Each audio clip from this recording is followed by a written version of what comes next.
ఇంకొక మాట ఇవాళ సందర్భం కాబట్టి చెప్తా ఉన్నా. మీరు చూసుంటారు ఇవాళ నిన్న మొన్న వార్తలు గత 5 రోజులుగా ఏమవుతుందంటే, ఎప్పుడైనా సరే పవర్ అంతా ఒకరిద్దరి చేతుల కేంద్రీకృతం అయితే ఏమవుతుందంటే ఇక దాని దుష్పరిణామాలకు ఇవాళ భారతదేశంలో ఏవియేషన్ రంగంలో జరుగుతున్నది ఒక ఉదాహరణ. మీకు గత 5 రోజులుగా మొత్తం ఎయిర్పోర్ట్లన్నీ, రైల్వే స్టేషన్లు, బస్ స్టాండ్ల కంటే అధ్వానం అయిపోయినాయి.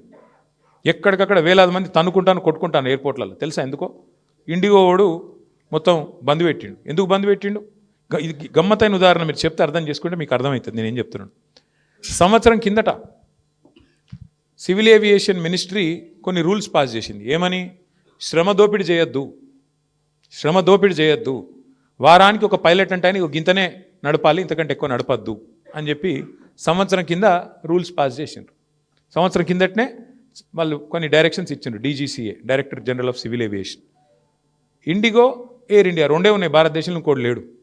ఇప్పుడు ఏమైందంటే ఇది లిటరల్గా 2 వ్యక్తుల చేతులు మొత్తం భారతదేశంలోని విమానయానం మొత్తం 2 సంస్థల చేతులు ఆధీనం అయిపోయింది. ఏమైంది ఇవాళ? దానివల్ల సంవత్సరం కింద కేంద్ర ప్రభుత్వం చెప్పినా శ్రమ దోపిడీకి అలవాటు పడ్డోడు దాన్ని మార్చుకోక పని చేయలే, ప్రత్యామ్నాయం ఏర్పాటు చేసుకోలే. దాంతో ఏమైంది? నిన్న ఒక్క రోజు 1000 విమానాలు క్యాన్సిల్ అయినాయి. 1000, 1 కాదు 2 కాదు. మరి ఏమవుతుంది? ఎయిర్పోర్ట్ బస్ స్టాండ్ అయిపోయింది. వాస్తవం ఇది. ఏం జరుగుతుంది? కొంతమంది వ్యక్తుల చేతుల్లోనే మొత్తం శక్తి కేంద్రీకృతమైతే ఇక దానికి ఒక గొప్ప ఉదాహరణ, ఆ దుష్పరిణామానికి గొప్ప ఉదాహరణ ఇక నిన్న మొన్న విమానయాన రంగంలో జరుగుతున్న వ్యవహారం. ఒక ఇండిగో, ఒక ఎయిర్ ఇండియా రెండే మిగిలినాయి ఇప్పుడు భారతదేశంలో. ఒకటి టాటా, ఇంకోటి ఇండిగో. వాళ్ళ చేతులకు పోయింది దేశం. వాళ్ళు ఇప్పుడు ఎస్ అంటే ఎస్, నో అంటే నో. ఆఖరికి ఏమైంది తెలుసా? 5 రోజుల తర్వాత కేంద్ర ప్రభుత్వం మేల్కొని వాళ్ళు ఇచ్చిన ఆర్డర్ వాళ్ళే వెనకకి తీసుకుని ఇవ్వాలి. వాళ్ళు ఏ ఆర్డర్ అయితే ఇచ్చిర్రో, ఇండిగో వాడు మారలే, ప్రైవేట్ వాడు దిగిరాలే. నేను తప్పు చేసినా అని ఒప్పుకుంటలేడు. వానికి ఫైన్ వేసే దమ్ము లేదు ప్రభుత్వానికి. ఏమైంది ఆఖరికి? ప్రభుత్వం ఇచ్చిన ఆర్డర్ ప్రభుత్వం వెనకకి తీసుకొని ఇంకొక టైం ఇస్తాము అని చెప్పి తగ్గక తప్పని పరిస్థితి వచ్చింది. ఏమవుతుంది? శక్తి మొత్తం, సంపద మొత్తం కొంతమంది చేతుల్లో కేంద్రీకృతం అయితే అంటే ఒక గిదవుతుంది. పోర్టులు, సీపోర్టులు, రైల్వేలు మొత్తం ఇచ్చేస్తే ప్రైవేటులకు, అది కొంతమంది చేతుల్లోనే ఉంటే వాడు మునిగితే మొత్తం దేశం మునుగుతుంది. దానికి గొప్ప ఉదాహరణ ఇవాళ మన కళ్ళ ముంగటనే కనబడతా ఉన్నది. ఇంకొక విచిత్రమైన మాట నేను మీకు చెప్తా, నేను చెప్తే నమ్మరు. ఇలా ఈ ప్రభుత్వము, ముఖ్యంగా కేంద్ర ప్రభుత్వం ఏం పని చేస్తుందంటే వాళ్ళకు నచ్చినోళ్ళ కంపెనీలో LICతో పెట్టుబడి పెట్టిస్తుంది. మీరు PF గురించి వాళ్ళు 1-2 కోట్లు కాదు పెట్టింది పెట్టుబడి, 50,000 కోట్లు వాళ్ళకు నచ్చినోళ్ళ కంపెనీలో పెట్టుబడులు పెడుతుంది LIC. ఇది జరుగుతుంది ఇలా దేశం. ఇవన్నీ మరి మనం మాట్లాడుకోకపోతే, చెప్పుకోకపోతే మనం ఫెయిల్ అవుతాము. అల్టిమేట్గా అర్థం కాకపోతే ప్రజలు కూడా రోడ్ల మీదకి రారు, కార్మికులు కూడా తెలియకపోతే ఏం మాట్లాడతారు? చెప్పాల్సిన బాధ్యత మన మీదే ఉన్నది. Yes, ease of doing business ఉండాలి, మంచిదే. కానీ క్వాలిటీ ఆఫ్ డూయింగ్ బిజినెస్ కూడా ఉండాలి. పని చేసే కాడ క్వాలిటీ కూడా ఉండాలి. అంటే అక్కడ మహిళలు పనిచేస్తారు, మరి వాళ్ళకి సంబంధించిన ప్రత్యేక అవసరాలు ఉంటాయి, మరి వాటికి సంబంధించిన ఏర్పాట్లు ఉన్నాయి అయ్యాల. నాకు కొన్ని చెప్తే మీరు ఆశ్చర్యపోతారు.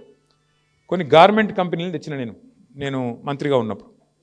ఆ గార్మెంట్ కంపెనీల యూనిట్ వాళ్ళది వేరే రాష్ట్రంలో ఉంటే చూడడానికి పోయినా నేను. నిజంగా నేను పరిశాన్ అయినా. ఎంత ఆధునికంగా ఉన్నాయంటే అమెరికాలో ఉన్నట్టున్నాయి. నేను అడిగిన, ఏందయ్యా ఇది ఇంత బాగా కట్టిన, మీరు ఏం సంగతి, మరి కాస్ట్లీ కట్టినవి ఏంది అన్న. ఆయన ఏమన్నాడు తెలుసా నాకు? సార్ నాది ఎక్స్పోర్ట్ యూనిట్ సార్, మొత్తం ఎక్స్పోర్ట్ చేయాలి నేను. వాళ్ళు ప్రపంచంలో ఉండే పెద్ద వాళ్ళందరూ, కస్టమర్లందరూ వస్తారు, వాడు ఏ సక్కగా లేకపోయినా ఆర్డర్ క్యాన్సిల్ చేస్తాడు సార్, అందుకే ఇట్లా కట్టినా అన్నాడు. అంటే నేను అడిగిన, మరి ఎక్స్పోర్ట్ కాకుండా దేశంలో అమ్మేది ఎట్లుంటుంది అని అడిగిన. ఇట్లుండదు సార్ అన్నాడు. అంటే మన పరిస్థితి ఏంటంటే మనోళ్ళ కోసమైతేనేమో సౌలత్ ఉండాల్సిన అవసరం లేదు, ఎట్లన్నా నడిపిస్తారు, మేనేజ్మెంట్తో నడిపిస్తారు. అదే బయటికి పంపే కాడ మాత్రం వాడు వచ్చి చెక్ చేస్తాడు కాబట్టి, వాడు ఆర్డర్ క్యాన్సిల్ చేస్తాడు కాబట్టి ఒళ్ళు దగ్గర పెట్టుకొని, పెయ్యి దగ్గర పెట్టుకొని, ఆడ మాత్రం లేడీస్కి సంబంధించి, పిల్లలకు సంబంధించి అన్ని ఏర్పాట్లు చక్కగా ఉంటాయి. నేను అనేది గదే, ప్రభుత్వాలు చేయాల్సిన పని ఏంటి అంటే, yes, ease of doing business అవసరమే, కానీ క్వాలిటీ ఆఫ్ డూయింగ్ బిజినెస్ కూడా ఉండాలి కదా. పని చేసేటోళ్ళు 8 గంటల కంటే ఎక్కువ పని చేయాలంటే, ఇప్పుడు ఉదాహరణకు మస్తుగా చెప్పొచ్చు డైలాగులు, నేను 18 గంటలు పని చేస్తా, 20 గంటలు పని చేస్తాను, డైలాగులు మస్తుగా చెప్పొచ్చు. ప్రొడక్టివ్ అవర్స్ ఎన్ని పని చేస్తారని నాకు అర్థం కాదు. ప్రొడక్టివ్గా ఏ మనిషి అన్నా 6-7 గంటల కంటే ఎక్కువ పని చేస్తుందా? బుర్ర స్విచ్ ఆఫ్ అయిపోతుంది.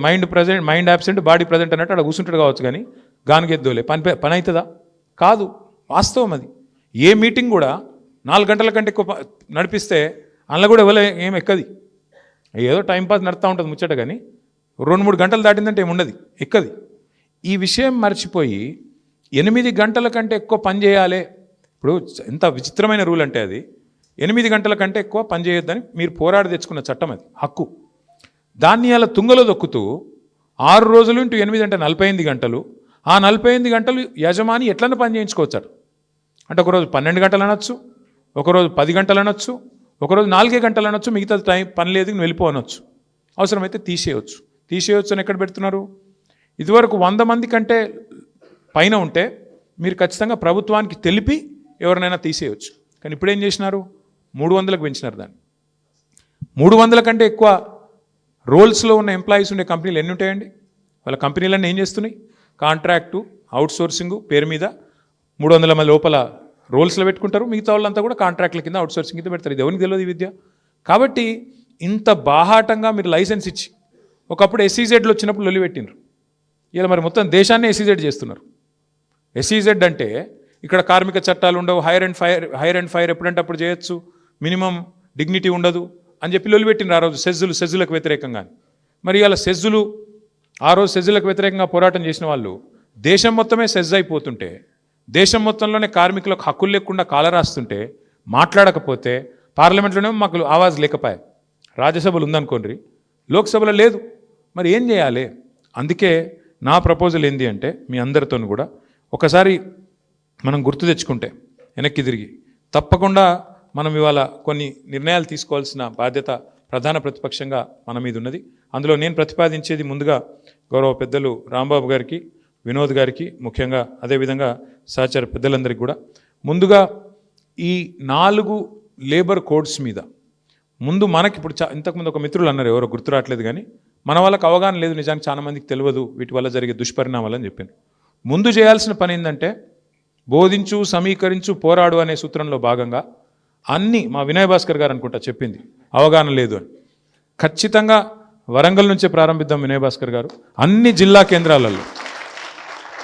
జిల్లా కేంద్రాలలో మన పార్టీ కార్యాలయాల్లోనే మరి అవగాహన సదస్సులు ఈ కోడ్స్ గురించి వెంటనే ఏర్పాటు చేద్దాం. వినోద్ గారితో నా రిక్వెస్ట్, మీరు రాంబాబు గారు కూర్చొని మల్లారెడ్డి గారు డేట్ తీసుకోండి, శ్రీనివాస్ గౌడ్ గారు డేట్ తీసుకోండి, వినయ్ భాస్కర్ గారు ముందు పాత 10 జిల్లాలు ఏవైతున్నాయో ఫస్ట్ పాత 10 జిల్లాలు కవర్ చేద్దాం. అతను ఇంకా కొత్త జిల్లాలకు కూడా పోదాము. ముందైతే వరంగల్, మహబూబ్నగర్, నల్లగొండ, కరీంనగర్, రంగారెడ్డి, ఏ జిల్లాలు అయితే పాత డిస్టిక్ హెడ్ క్వార్టర్లు ఉన్నాయో అక్కడ ఒక షెడ్యూల్ రూపొందించి మనం డిమాండ్ ఒకటే, మనది ఆ మీటింగ్ యొక్క డిమాండ్ ఒకటే. సరే, కేంద్ర ప్రభుత్వం అంటే మందబలంతో పాస్ చేసింది, రాష్ట్ర ప్రభుత్వం అమలు చేయాల్సిన అవసరం లేదు, అమలు చేయవద్దు అని డిమాండ్ చేస్తూ కాంగ్రెస్ ప్రభుత్వాన్ని నిలదీస్తూ మనం ఈ కార్యక్రమాన్ని రూపొందిద్దాం. ఇక్కడ కాంగ్రెస్ ఎందుకు నిలదీయాలి అని మీరు అడగచ్చు. సింపుల్ సూత్రం, కాంగ్రెస్ ఈ బిల్లులను వ్యతిరేకించింది ఏది పార్లమెంట్లో, మరి అక్కడ వ్యతిరేకిస్తావు ఎట్లా, ఇక్కడ పాస్ చేస్తావు ఎట్లా? సింపుల్. సోనియా గాంధీ స్వయంగా బిల్లును వ్యతిరేకిస్తూ మాట్లాడింది.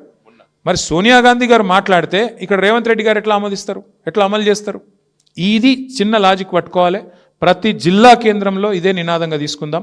ఖచ్చితంగా రాష్ట్రం ఒకసారి తెలంగాణలో విజయం సాధించినాం అనుకోండి, తెలంగాణలో విజయం సాధిస్తే ఆటోమేటిక్గా ఇది వేరే వాళ్ళకి స్ఫూర్తి అవుతుంది, బెంగాల్లో స్ఫూర్తి అవుతుంది, తమిళనాడులో స్ఫూర్తి అవుతుంది, ఇంకా వేరే రాష్ట్రాల్లో స్ఫూర్తిగా నిలుస్తుంది. ఎందుకంటే ఇది కంకరెంట్ లిస్ట్లో ఉంది. లేబర్ అనేది కంకరెంట్ అంటే రాష్ట్రము కేంద్రానికి కొన్ని సంయుక్త లిస్టులు ఉంటాయి, కొన్నేమో ఎక్స్క్లూజివ్ కేంద్రం లిస్ట్ ఉంటుంది, కొంతేమో రాష్ట్రం లిస్ట్ ఉంటుంది. కార్మిక విభాగం అనేది, కార్మిక రక్షణ అనేది కంకరెంట్ లిస్ట్లో ఉంది. కాబట్టి మన నినాదం, కేంద్రం తెలుసో తెలియకనో ఆమోదించినా మీరు అమలు చేయొద్దు అని రాష్ట్ర ప్రభుత్వాన్ని డిమాండ్ చేస్తూ అన్ని జిల్లాలలో అవగాహన సదస్సులు నిర్వహిద్దాం. హిట్ టీవీ యాప్, ఇందులో short news, live news, entertainment shows, movies, digital magazines తో పాటు మీ జిల్లా వార్తలను కూడా ఫ్రీగా చూడొచ్చు. ఇంకెందుకు ఆలస్యం, వెంటనే హిట్ టీవీ యాప్ ని డౌన్లోడ్ చేసుకుని ఫ్రీగా ఎంటర్టైన్మెంట్ పొందండి. Hit TV app. Hit TV app. Please download hit TV app. Hit TV app ని ఫ్రీగా డౌన్లోడ్ చేసుకొని ఎంజాయ్ చేయండి. మీకు నచ్చిన ఎంటర్టైన్మెంట్ కోసం హిట్ టీవీ యాప్ ని ఫ్రీగా డౌన్లోడ్ చేసుకొని ఎంజాయ్ చేయండి. హిట్ టీవీ యాప్ ని డౌన్లోడ్ చేసుకుని ఆస్వాదించండి, ఆశీర్వదించండి. ఇంతమంది సెలబ్రిటీలు హిట్ టీవీ యాప్ ని డౌన్లోడ్ చేసుకోండి అని చెప్తున్నారంటే ఎంత మంచి యాప్ ఆలోచించండి. అమెరికా అమెరికాలో చదవాలనుకునే వాళ్ళకి విశ్వసనీయమైన పేరు మన శౌర్య కన్సల్టెన్సీ. UK లో 1 year masters, 2 years work permit up to 5 years visa. Contact Saurya Consultancy. Contact 89851 89851.